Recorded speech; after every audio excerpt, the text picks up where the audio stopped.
I wanted to get a quick video on how to make a ecosystem. We did put the lesson in here, but I'm sure you can get it anywhere online. The materials that you'll need is some sort of blade to cut the bottles, a clear plastic bottle.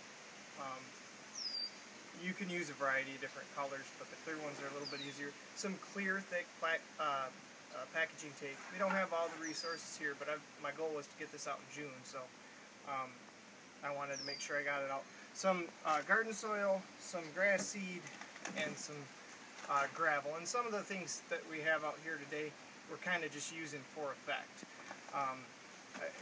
The first thing that you want to do is prep your bottles. If you have labels on them, you can soak them and roll them in warm water and peel the labels off. Once you have that done, you'll start with the aquatic portion of the ecosystem. And you can use scissors for it. I just find it's more convenient to use a blade.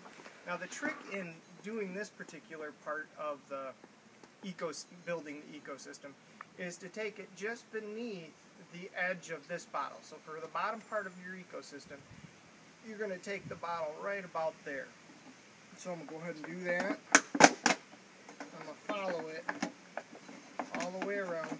And again, I don't recommend this for kids. I usually, when I've done this lesson in the classroom,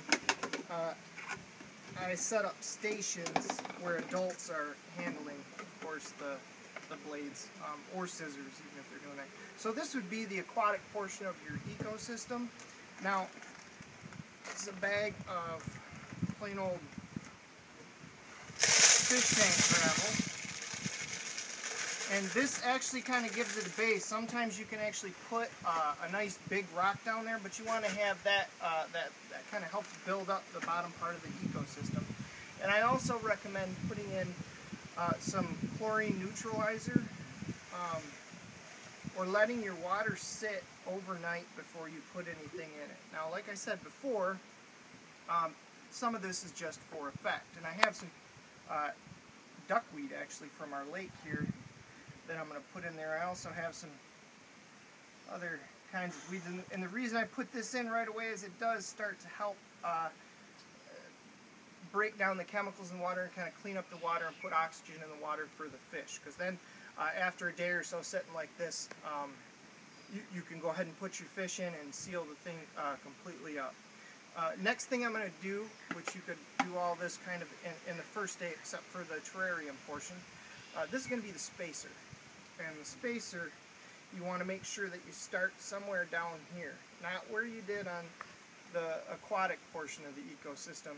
And the reason is it's going to go into that, and you don't want to go into it too deep. So I'm starting a little bit closer to the mouth of the bottle. And you can see this part is a little bit tricky, and you definitely don't want kids handling the bottle doing this portion. Now see, that's going to sit in there and then it's going to be taped up, but in order to make the terrarium part fit on there, I need to cut the bottom of this part off. Now, these two pieces I'm not going to use, but on this part there's a seam right here that I'm going to cut around the bottle, and that will provide basically just space. It's a spacer for the ecosystem. Now usually I'll let that set overnight and then put the fish in the next day, but due to time, I'm just going to go ahead and get started on the next portion. Now the terrarium part is going to sit in like this, but I'm going to take the top, actually the bottom part of the bottle off, turn it upside down, so I can put the only thing that this things that I need to put into the ecosystem, which is water, in later. So why don't I go ahead and take the bottom off this bottle and show you what I'm talking about. Again, I'm taking it right on that line.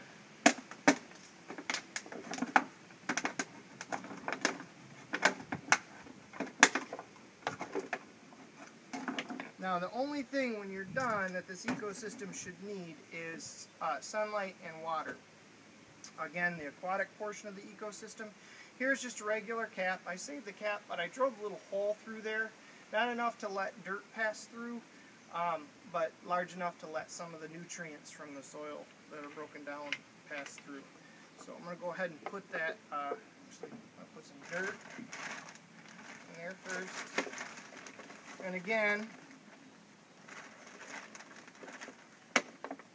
I recommend,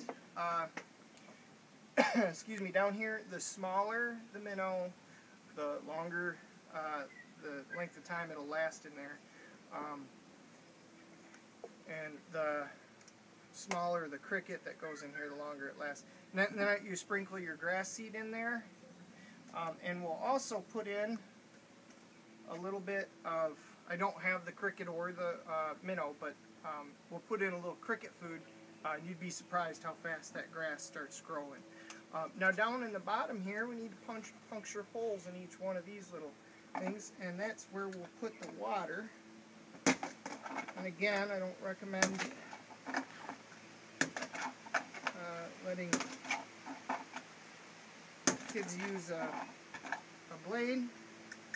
And basically, it fits on like that. Now, you need to remember to tape all the seams, and that's what we do in the classroom is we tape. Once you put in the fish down here and your grasshopper up here, you can even seal off this top one, but you seal each one of the seams with the clear plastic packaging tape all the way down. So you've got 1, 2, 3 seams, and once it's sealed and your grass is in there and your fish is in there and your cricket's in there, now it depends on the level that you're working at, because you can get into, we put in snails to help keep it clean. We put in roly-polies up here in the terrarium portion. But this, I just wanted to get something out there so everybody could kind of see what it was.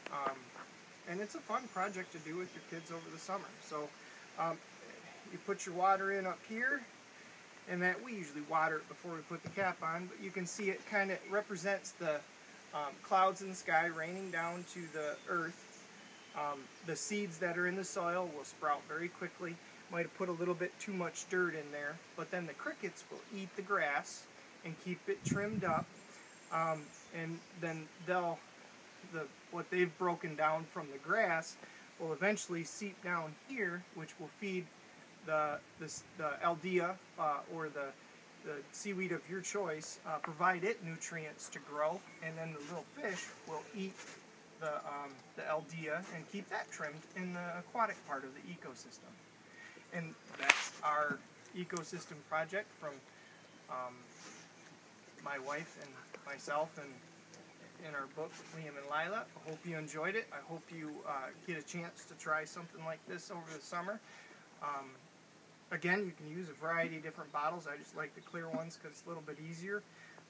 Remember to put it in a place where it can get sun, but not too much sun, because if you put it in the south windows of your house or something that's going to get direct sunlight, it can really cook warm up the water temperature, so that can have a real negative effect on your ecosystem. But it's a cool way to explore Michigan ecosystems. That's it. Thank you. Have